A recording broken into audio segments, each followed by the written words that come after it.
Evangelho de Lucas, capítulo 1, a gente vai ler versículo 1, 2, 3 e 4. Lucas 1, do 1 até o 4.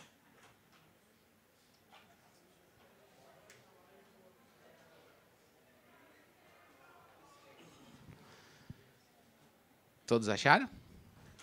Então diz assim a palavra de Deus, Lucas 1, do 1 até o 4. Visto que muitos empreenderam uma narração coordenada dos fatos que entre nós se realizaram, conforme nos transmitiram os que desde o princípio foram deles testemunhas oculares e ministros da palavra, igualmente a mim pareceu bem, depois de cuidadosa investigação de tudo desde a sua origem, dar-lhe por escrito, excelentíssimo Teófilo, uma exposição em ordem para que você tenha plena certeza das verdades em que foi instruído. Vamos orar, pedindo a Deus que fale conosco. Obrigado, Senhor, porque a Tua palavra ela está aqui diante de nós e nós não estamos aqui diante de um pensamento humano. Nós estamos aqui, Senhor Deus, expostos à voz de Deus e a voz do Senhor, como nós lemos, ela é viva.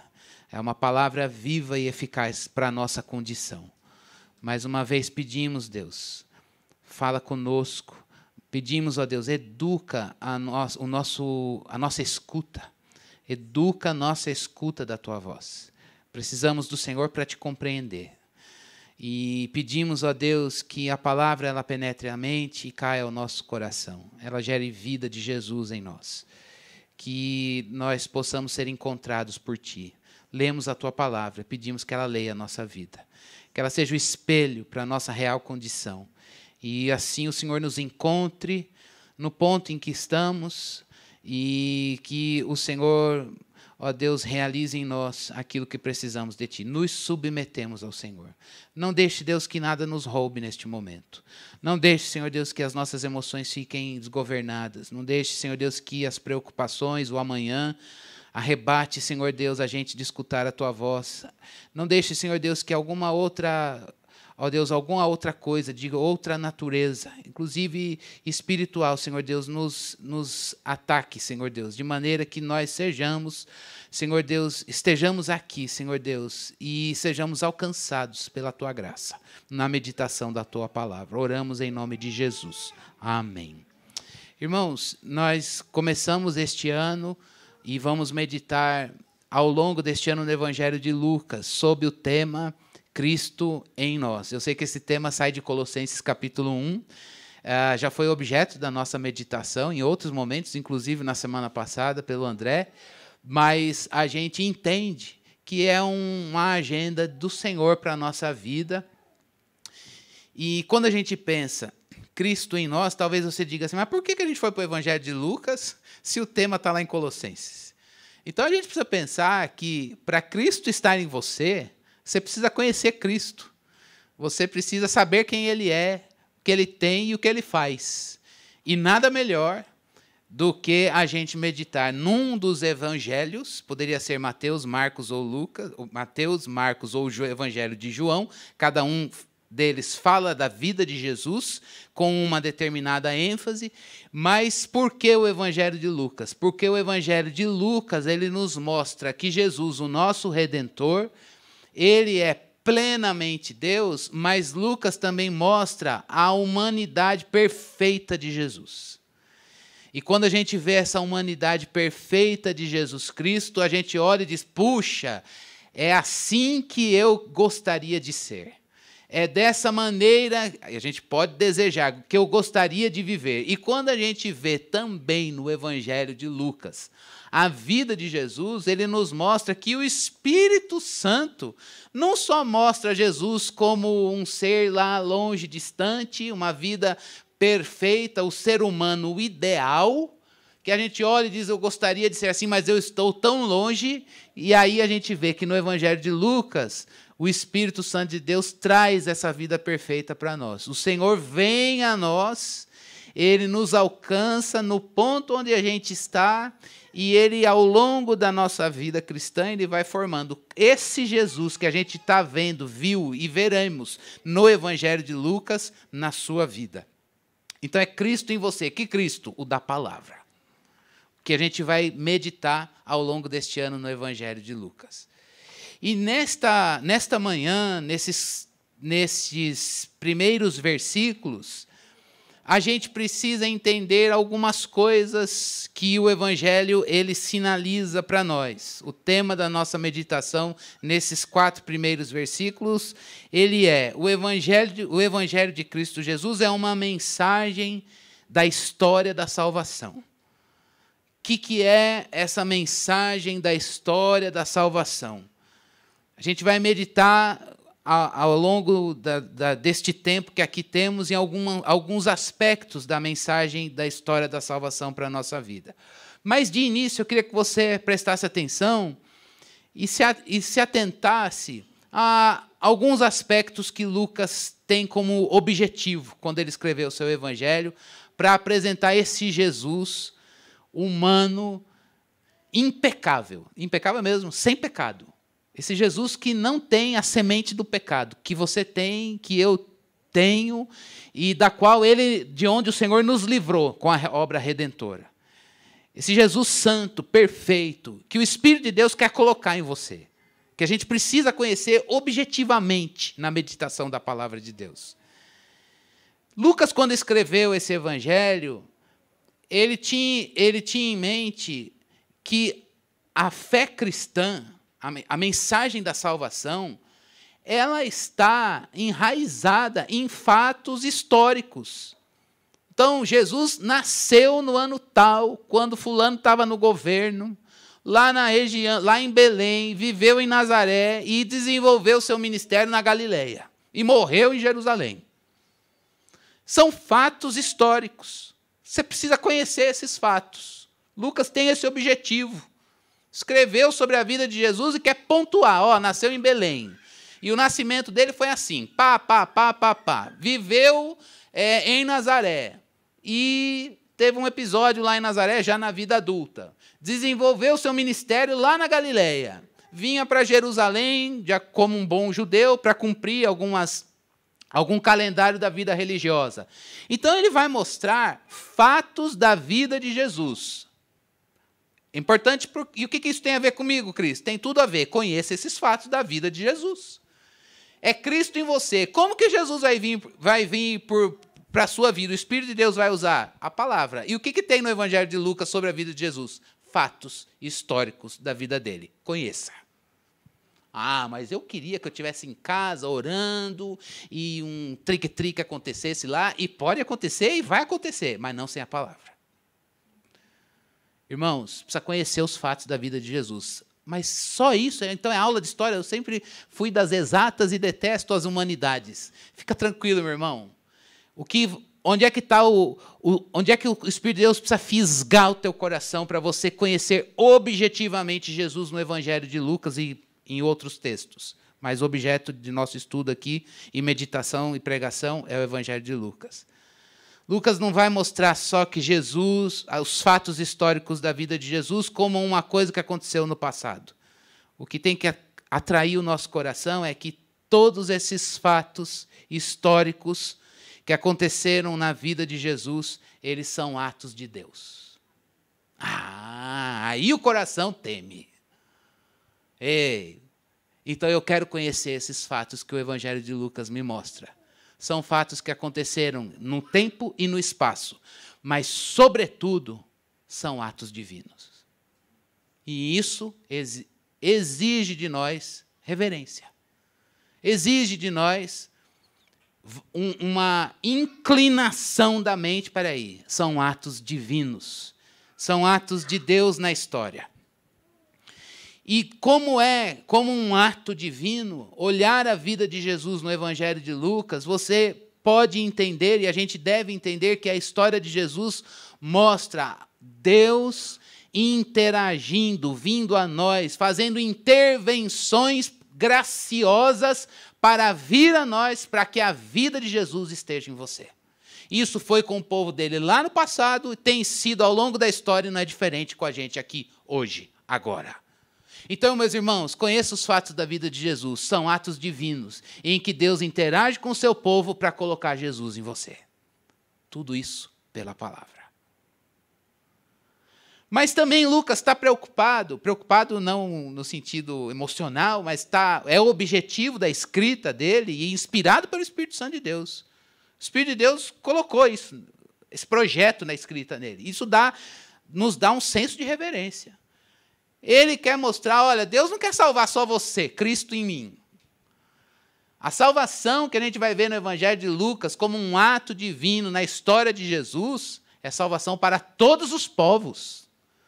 Então, a obra de Cristo é Cristo em você, não pode ser Cristo só para o outro através de você, mas é Cristo na sua vida, é Cristo em você. Você é a obra de Deus, mas essa obra não é um fim em você mesmo. A salvação que o Senhor opera em nós é uma salvação que Ele usa por graça, o Jesus que está a palavra viva na sua vida para o alcance de todos os povos. E é isso que a gente vê na narrativa do Evangelho de Lucas, o Senhor querendo alcançar pessoas de outras localidades, de outros segmentos sociais, Ele querendo alcançar, e isso Ele ainda quer continua fazendo, e quer fazer através de você. Cristo em você, salvação para todos os povos. Ele é a salvação. Mas você é um instrumento nas mãos de Deus. E um terceiro e último aspecto, só para introduzir, eu queria que você ficasse bem ligado aqui, é que o Evangelho de Lucas ele vai mostrar assim, quem aqui nunca teve essa experiência? Eu uso essa metáfora horrorosa, mas não tem outra aqui. Quando eu era criança, existia um negócio lá em Mariporã chamado avícola. Alguém sabe o que é isso? Sabe o que é avícola? É da geração de vocês?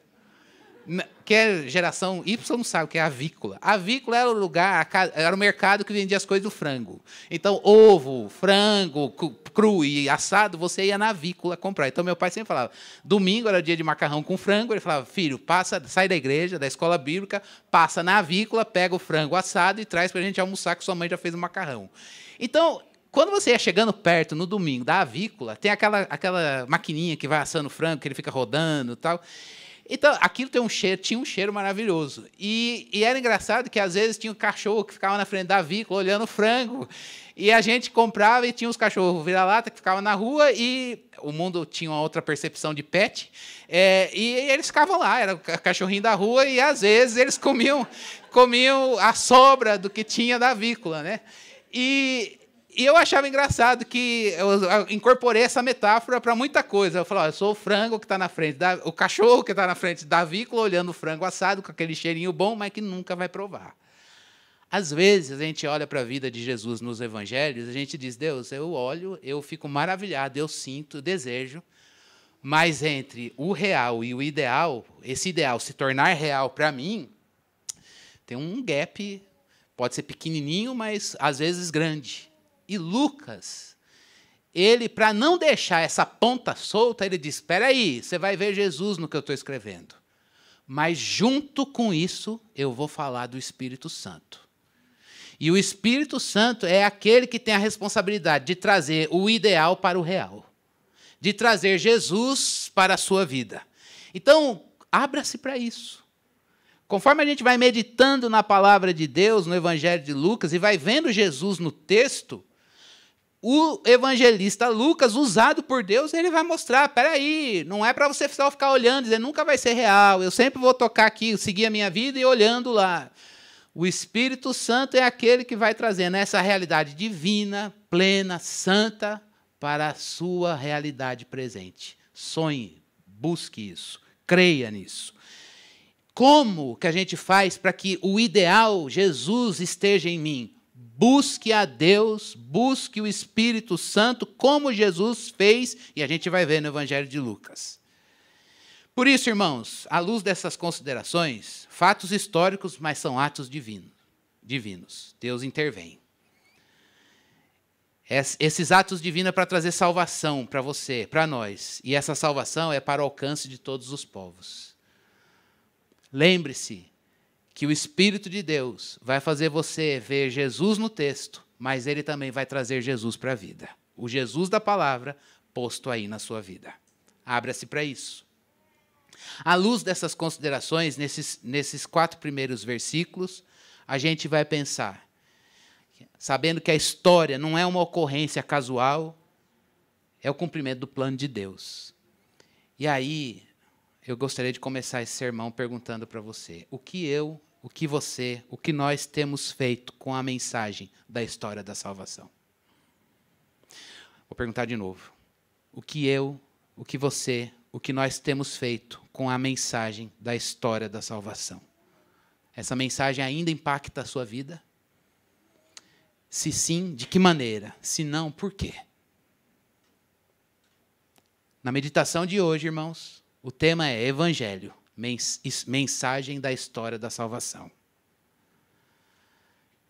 E eu quero voltar essa pergunta, no final do sermão, eu vou fazer essa pergunta novamente para a gente orar. O que nós temos feito na nossa vida com a mensagem da história da salvação? De que maneira ela tem impactado a nossa vida? Se não tem impactado a nossa vida, por quê? Isso não é para trazer culpa e peso. É para que a gente seja encontrado por Deus no ponto onde a gente se encontra. E Ele traga a alegria da salvação novamente. Não tem Cristo em você sem a alegria da salvação. E à luz desses 4 primeiros versículos, eu queria trazer hoje 2 lições. Deixa eu ver se é 2 mesmo. 2 lições para a gente guardar. Essas lições, irmãos, entenda, e é mesmo, não é porque eu estou pregando, não, é porque é a palavra de Deus. É Deus querendo, dizendo, bater na porta do seu coração e do meu coração, dizendo, eu quero cutucar você amorosamente, graciosamente, com esses pontos aí. Eu quero dizer que o Senhor deseja restaurar e reformar a gente nesse ponto. Tem a ver com o nosso trato com a palavra. Tem a ver com o lugar da palavra na nossa vida. E a primeira lição desse texto é que você não pode, eu não posso, nós não podemos estar acima da mensagem. Guarde isso. Eu, você, sua história, seus problemas, sua vida, sua circunstância, nada disso está acima da mensagem do Evangelho. Vamos pensar nisso. Olha o versículo 2. Essas palavras, conforme nos transmitiram os que desde um princípio foram deles testemunhas oculares e ministros da palavra. Na NVI está servos da palavra. O Senhor, Lucas não era um dos 12 discípulos. Ele escreveu o Evangelho e ele foi consultar as testemunhas oculares, aqueles que viram as coisas e ouviram as coisas que aconteceram quando Jesus Cristo estava aqui. E ele diz uma coisa interessante, tem muita gente escrevendo sobre Jesus, tem muitos escritos, mas eu decidi, graças a Deus, inspirado pelo Espírito Santo de Deus, fazer uma acurada investigação. E nessa acurada investigação, ele foi em quem? Ele foi nos servos da palavra, que são testemunhas oculares. Ele foi em pessoas que são servas da palavra ou ministras da palavra, e é este ponto que eu queria que a gente entendesse o que o Espírito de Deus quer sinalizar para nós. Nós vamos ver Jesus no Evangelho de Lucas, estamos aqui lendo a palavra, mas há uma necessidade da gente ter uma adequação de postura interna no nosso trato com a palavra. E essa postura nossa com relação à palavra, eu não estou acima dela. Eu não estou acima da palavra. O que é estar acima da palavra? É colocar a palavra a serviço de você. A palavra a serviço do que você quer. A palavra a serviço dos seus gostos, preferências, desejos. E também projetar outras coisas e outras histórias na palavra. Não, nós não estamos acima da palavra. Nós não estamos aqui para fazer a palavra se adequar às nossas expectativas. Todos nós, irmãos, até a redenção que é em Cristo Jesus, nós temos a nossa história. A gente foi criado por Deus, nós caímos no pecado e fomos alcançados por redenção. Na nossa vida, antes da redenção, você tem uma história no pecado. Eu também tenho uma história no pecado. E a gente, quando se encontra com Cristo aos pés da cruz, o nosso desafio na conversão é fazer a nossa história morrer ali aos pés da cruz. Isso é uma experiência de conversão. Talvez a sua história a minha história eu fui abusado, a minha história eu fui um abusador, eu fui um ladrão, eu sempre fui roubado, o pecado se manifestou na sua história conforme o ambiente social que você estava exposto, que você ficou vulnerável, e isso deixou marcas na sua carne, na sua natureza pecaminosa, e você diz, olha, antes da redenção, você pode olhar para a sua própria história e dizer, a minha história me encaminhou para ser um revoltado, um abusador, uma pessoa sem autoridade nenhuma, sem perspectiva, eu não vejo sentido, ou eu fui uma pessoa moralista, extremamente certinha, mas eu sempre confiei no meu poder, na minha capacidade, eu sempre fui uma pessoa equilibrada, então eu dependo muito de mim mesmo. Tudo volta de mim, tudo sai de mim e volta para mim mesmo. Talvez essa seja a sua história, e é muito difícil. Quando a gente chega na redenção, meus irmãos, preste bastante atenção nisso, a gente olhar diante de Jesus e entender de que história Ele está te livrando. E qual história a cruz de Cristo Jesus vai dizer? Acabou aqui. Pois é isso, esse é o nosso ponto de partida na conversão. É saber o que Jesus vai sepultar. É saber o que a cruz vai dizer. Chega, isso não te define mais. Esta não é mais a sua identidade. É uma experiência de morte, irmãos. Morte do eu. Em alguns casos a gente diz, graças a Deus, porque a minha história é desgraçada.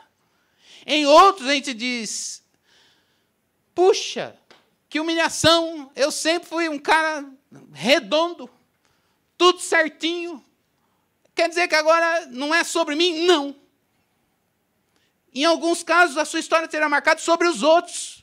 Olha o que fizeram comigo. Olha que história desgraçada, no sentido mais literal dessa palavra. Que história desgraçada, que vida desajustada que eu recebi.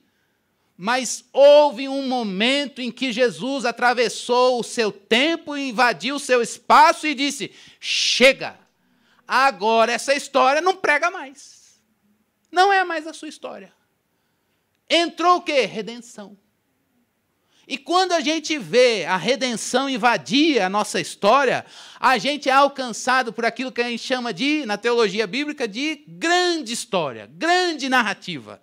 Eu fui criado e caí, e a minha vida é essa história, mas chegou a redenção. E aquela história, os fatos da minha vida que iam me encaminhar, ou que me encaminharam para isso, para aquilo outro, acabou. Agora, a minha identidade não é mais isso que eu recebi, isso que eu fiz, isso aqui está presente na minha carne, eu estou todo marcado, mas são cicatrizes curadas pela graça de Deus, e a minha história agora, a minha identidade brota lá do pé da cruz. Eu sou filho de Deus em Jesus. Você não está acima da palavra. A sua história não pode estar acima da palavra. A sua trajetória, irmãos, Deus estava lá e permitiu tudo. Talvez lá no céu você briga com Ele. Não me pega aí nem no gabinete. Porque Deus me deu essa trajetória e permitiu que eu passasse por isso. A mão soberana olhe para o passado pela cruz e diga, o Senhor estava lá, agora não há ferida que a cruz de Jesus não possa curar. Não há abismo profundo que a mão redentora do Senhor não possa invadir e te resgatar de lá. Não há. O sangue de Jesus, diz a palavra, ele nos purifica de todo o pecado. O que você cometeu e o que os efeitos do pecado de outros sobre você. Não há pecado que o sangue de Jesus não apague. E a gente precisa se apropriar disso e deixar isso vivo no nosso coração, irmãos. Você, a sua história não está acima da história da redenção. O diabo sopra que está. O diabo instiga. Ah, mas isso aí vem culpa, remorso, sei lá, um monte de coisa. Mas a gente precisa se lembrar, alto lá. Alto lá. Satanás. Para isto se manifestou em carne o Filho de Deus, para destruir as obras de Satanás, agora e para sempre. Você não está acima da palavra. O lugar que o Senhor nos coloca, irmãos, é abaixo da palavra. O lugar que o Evangelho coloca você é como servo da palavra. Isso aqui arde no meu coração, irmãos. Que coisa maravilhosa, você é servo da palavra. A sua história, ela pode ter sido toda bagunçada, mas o ordenamento para a tua história é ali na cruz de Cristo Jesus. E o lugar que nos cabe hoje é sermos servos da palavra. Lucas escreveu esse evangelho e ele foi consultar servos da palavra. E o Espírito de Deus quer que a gente seja servos da palavra. E antes de ir para o segundo e último ponto, eu queria que você pensasse. Qual é o nosso lugar com a palavra? Nós estamos acima dela? Às vezes a gente não faz isso deliberadamente, a gente faz até inconscientemente. E hoje é o momento da gente dizer, Deus, eu não quero ficar acima da palavra. Não quero que as minhas dores fiquem acima da palavra. Eu não quero que a minha história, as minhas circunstâncias fiquem acima da palavra. Eu quero ser um servo da palavra. Na prova, na tribulação. Quando tudo vai bem, eu quero ser um servo da palavra. Eu quero estar abaixo da voz de Deus. E eu quero ser governado pela voz de Deus. A palavra de Deus é viva, irmãos. Esse é o lugar que o Senhor... É Cristo em você. O Espírito de Deus quer que sejamos ministros da palavra, servos da palavra, estejamos abaixo dela.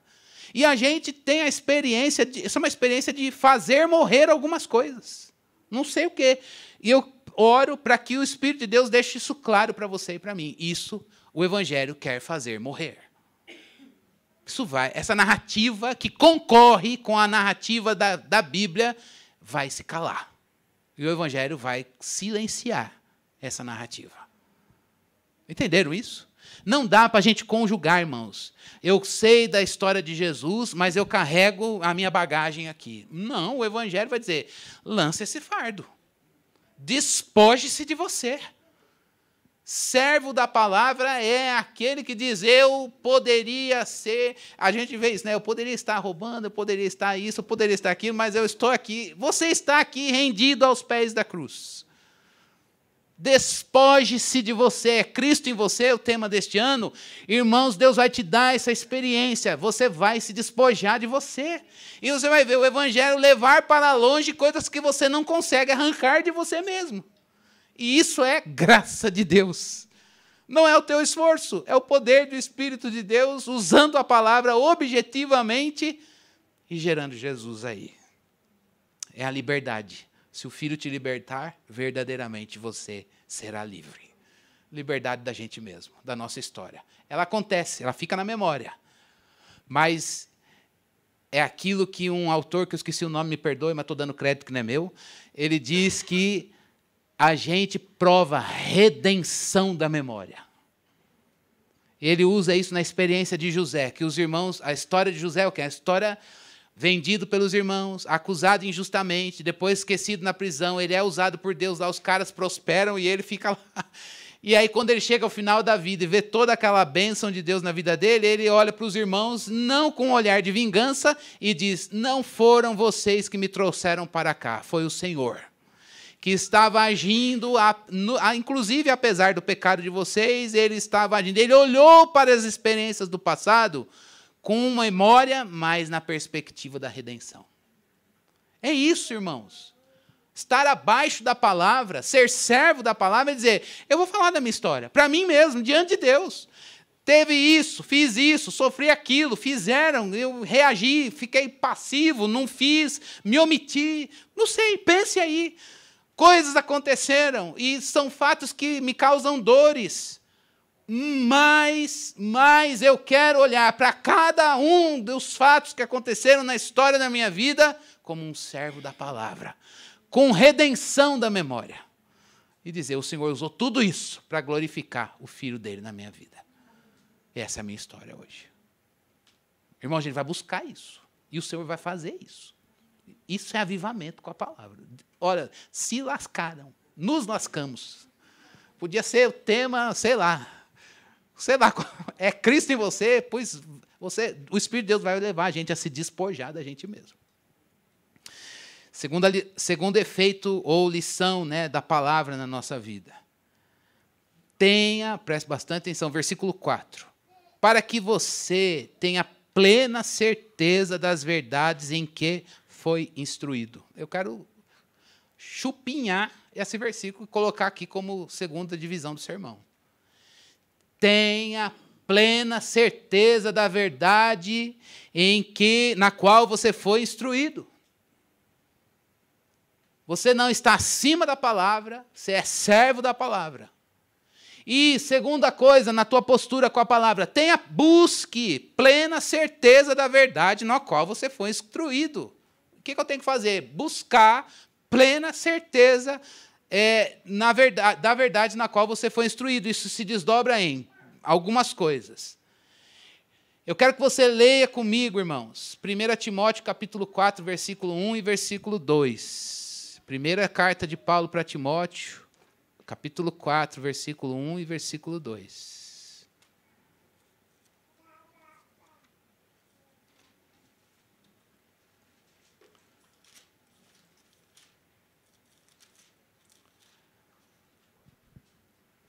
Acharam aí? Olha só. 1 Timóteo 4, 1 e 2. Olha Paulo dizendo que quem é que afirma? Ora, o Espírito afirma, esse é o Espírito de Deus, ele afirma, ele está sendo inspirado pelo Espírito Santo de Deus a escrever e ele recebe essa revelação do Espírito Santo de Deus normativa para nós.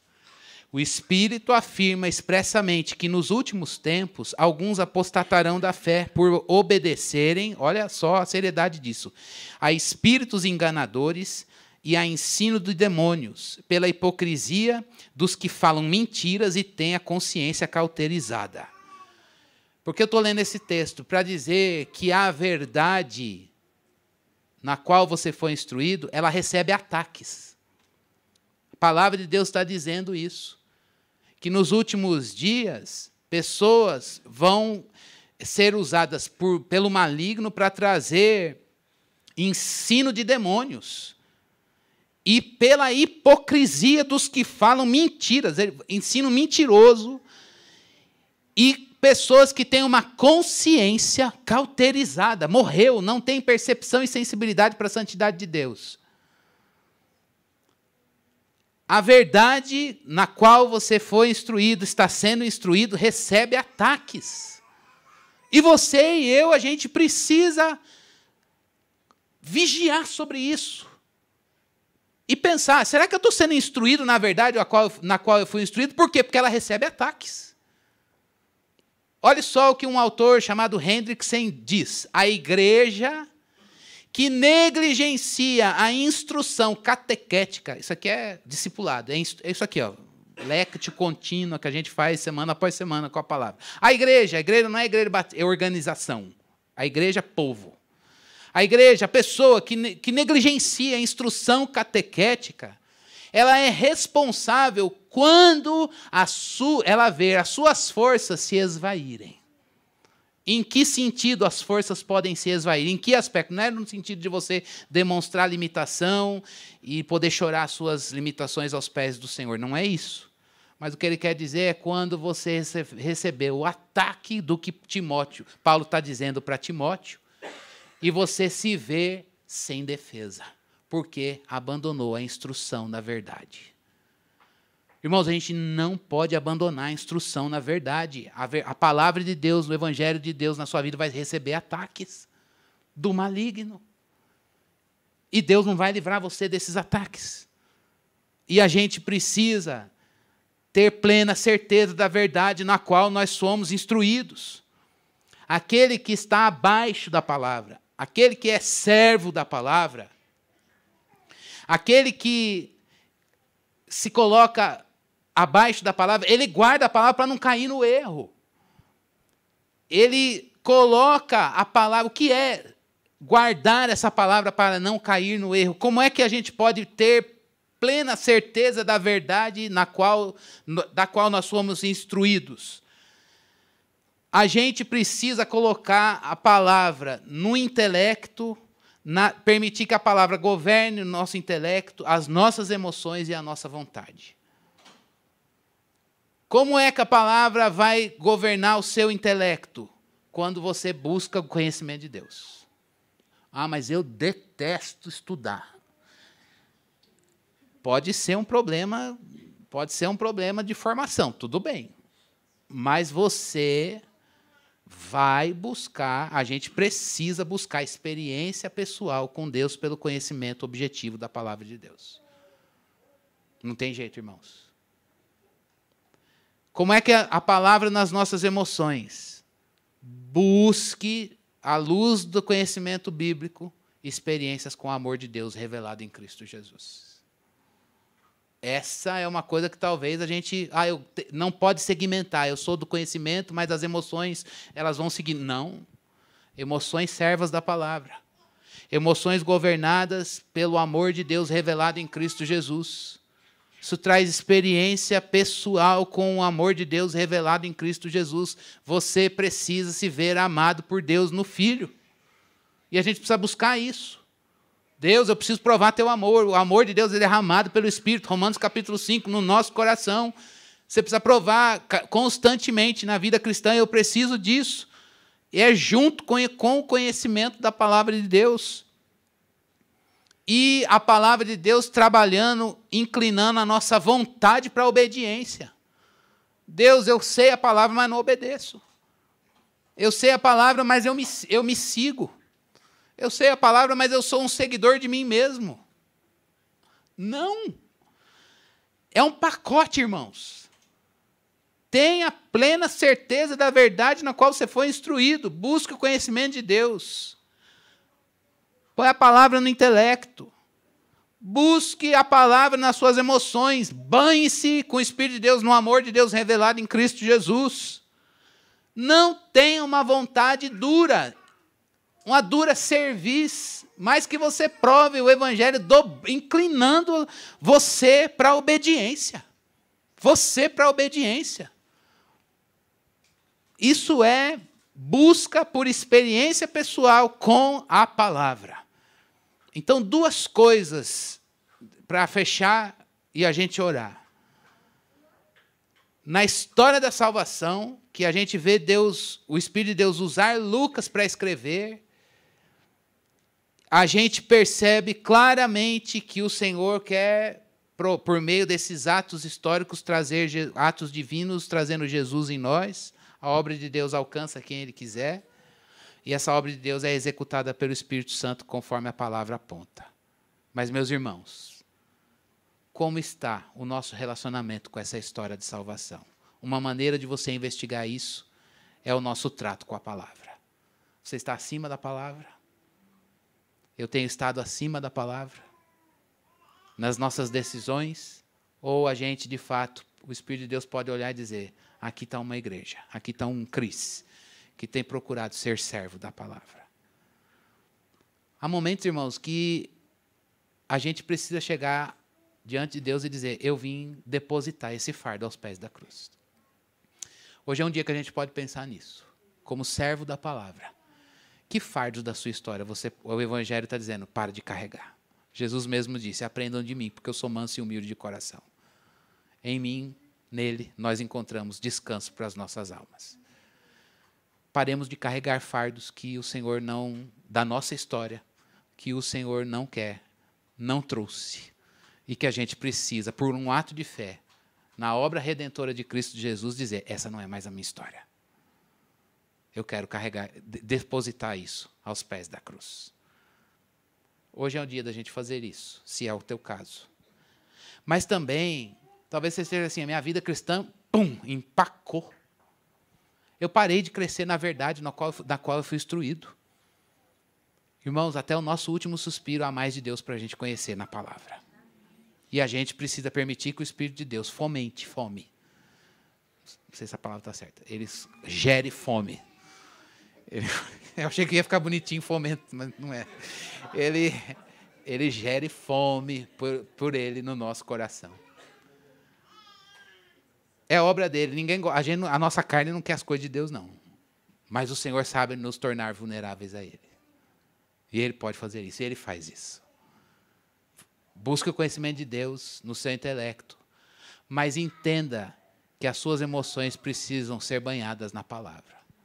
E isso vai te dar experiência com o amor de Deus revelado em Cristo Jesus.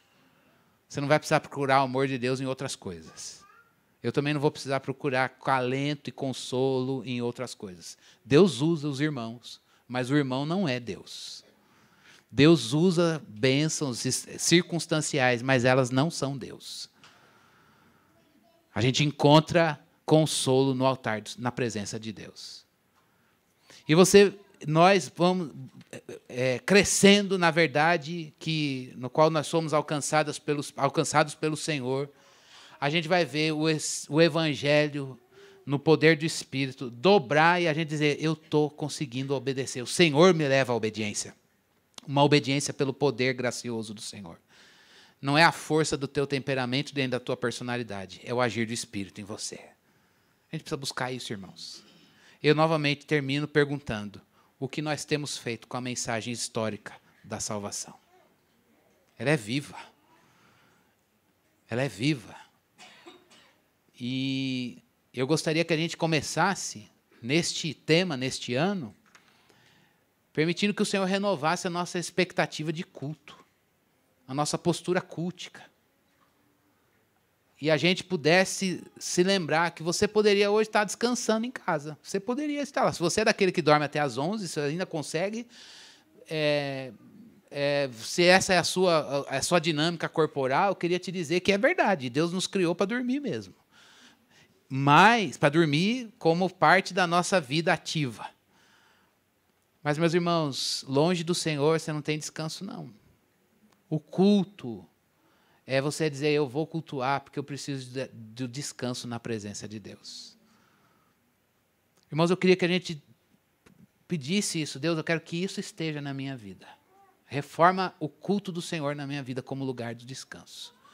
Que do momento que você entrar aqui, irmãos, na leitura bíblica inicial, na oração inicial, nos momentos de cânticos, no momento de paz de Cristo com os irmãos, no momento de oração pela programação com as idades, e outras coisas, e atos litúrgicos que a gente for fazendo. Liturgia é serviço a Deus.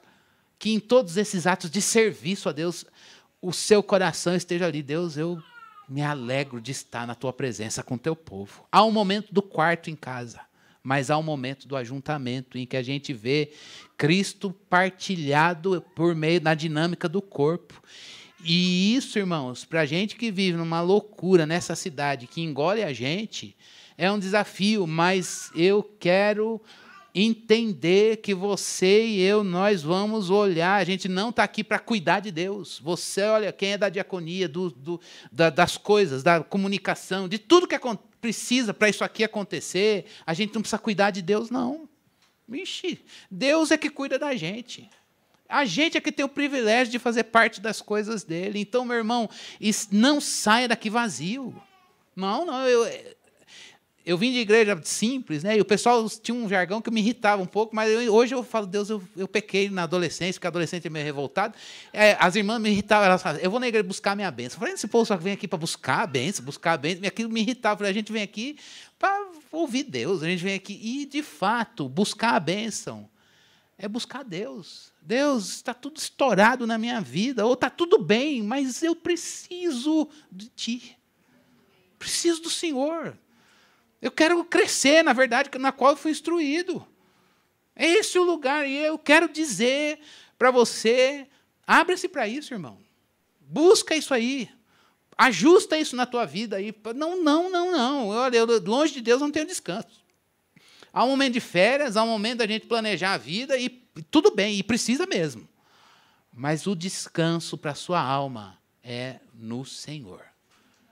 E a vida cultica tem um papel singular. Se privar disso é violentar a sua vida espiritual.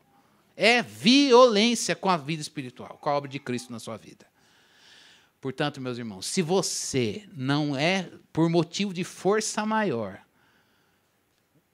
olha, entenda o que eu quero dizer, veja a santidade no que eu estou falando. Não, se não é por motivo de força maior, não fique em casa, venha para cá. Não é porque esse lugar tem alguma coisa, mas é porque no ajuntamento do povo de Deus o Senhor está presente. E Deus nos mandou congregar, porque Ele quer estar presente com o seu povo. É Cristo em nós. É Cristo em você, mas é Cristo no ajuntamento do povo, de maneira que a gente dá e recebe Jesus. O Senhor vai nos fazer crescer nisso este ano, eu tenho certeza. Vamos orar? Vamos pedir a Deus, eu quero estar abaixo da palavra. Quero ser servo da palavra. E eu quero crescer, na verdade, intelectualmente, emocionalmente e na minha vontade, na obediência, no banho, no amor de Deus revelado em Cristo Jesus e no conhecimento objetivo da palavra. Não deixe que as suas sentenças preguem mais que a palavra para você. Não, eu já entendi. Não entendeu nada. Deixa, você entendeu, desentende. Não tem verdade que você formulou aí que se sobreponha à palavra. Tem não. Deus sabe humilhar a gente. Deus sabe dizer, vou destruir essa sentença aí e a minha palavra vai se sobrepor. Que o Espírito de Deus faça isso. Obrigado, Deus, porque a tua palavra, ela nos posiciona abaixo da tua voz. Sob a tua voz. São tantas vozes, Deus, que falam, que gritam, Senhor Deus, e que gritaram na nossa história, Senhor. Mas nenhuma delas é voz de Deus. A voz do Senhor é poderosa. A voz do Senhor despedaça a resistência dos cedros do Líbano. O Senhor tem poder para isso e nós nos submetemos a essa voz. Deus, que a verdade que nos alcançou, Senhor, nessa verdade nós pedimos ao Senhor, faze-nos crescer nela, objetivamente, com conhecimento de Deus, nas nossas emoções, com o amor de Deus, a gente vê esse amor sendo derramado pelo Espírito que nos foi dado, no nosso coração, de onde saem as fontes da vida. Senhor Deus, na nossa dura serviço, nos ensinando a obedecer, não na nossa própria força, mas no poder do Espírito, de uma maneira, ó Deus, com atitude cultica, com atitude de adoração, obediência voluntária, como Jesus fez, como a gente vê nos evangelhos, ele dizendo, a minha comida é fazer a vontade do Pai. Deus, é isso que a gente quer pedir, que esteja dentro de nós, esse coração de Jesus, que olha a vontade de Deus e diz, eu faço por amor, e não é peso, o mandamento não é penoso. Deus, essa doçura da obediência, é isso que nós estamos pedindo. Faz a gente viver isso que está pleno, em santidade, na vida de Jesus em nós. Nossa força nada faz. Nossa força, nossa carne não pode produzir obras de redenção, mas o seu Espírito aplica os efeitos da obra redentora de Jesus em nós. E é por isso, sobre isso que falamos e clamamos ao Senhor neste dia, nesta manhã. Gera aqui, Senhor, servos da palavra. Pessoas que saibam, Senhor Deus, se despojar de si mesmas e se colocarem abaixo do que a palavra diz, com temor, com adoração, com gratidão, Senhor Deus, em culto e em alegria, Senhor, sabendo aquilo que o Evangelho está colocando longe, sabendo, nomeando, Senhor Deus, isso como era o bode expiatório, era posto o pecado sobre ele e ele levava aquilo para longe. É essa experiência que nós clamamos, ver o Evangelho levar coisas para longe, de longe das nossas vistas, longe da nossa, Senhor Deus, e a gente olhar a história da nossa vida e ter redenção da memória, Senhor. Ver a redenção de Cristo Jesus na nossa memória. Deus, o Senhor fez isso em José. Ele olhou, ele se encontrou, Senhor Deus, com os seus opositores, Senhor Deus, mas não com atitude, ó Deus, de vingança, nem de amargura, e nem, Senhor Deus, de culpa ou de qualquer outra coisa, mas ele como uma sombra do Redentor, Senhor, uma sombra daquilo que seria pleno séculos à frente em Cristo Jesus. Ele olhou e disse, foi o Senhor. Deus, nós queremos estar abaixo da palavra. Senhor, a gente pede que a gente cresça na verdade que a gente foi instruído. Opera isso em nós. Opera esse milagre. Opera esse milagre na nossa vida, Deus. Opera esse milagre na nossa vida. Oramos e agradecemos em nome de Jesus. Amém.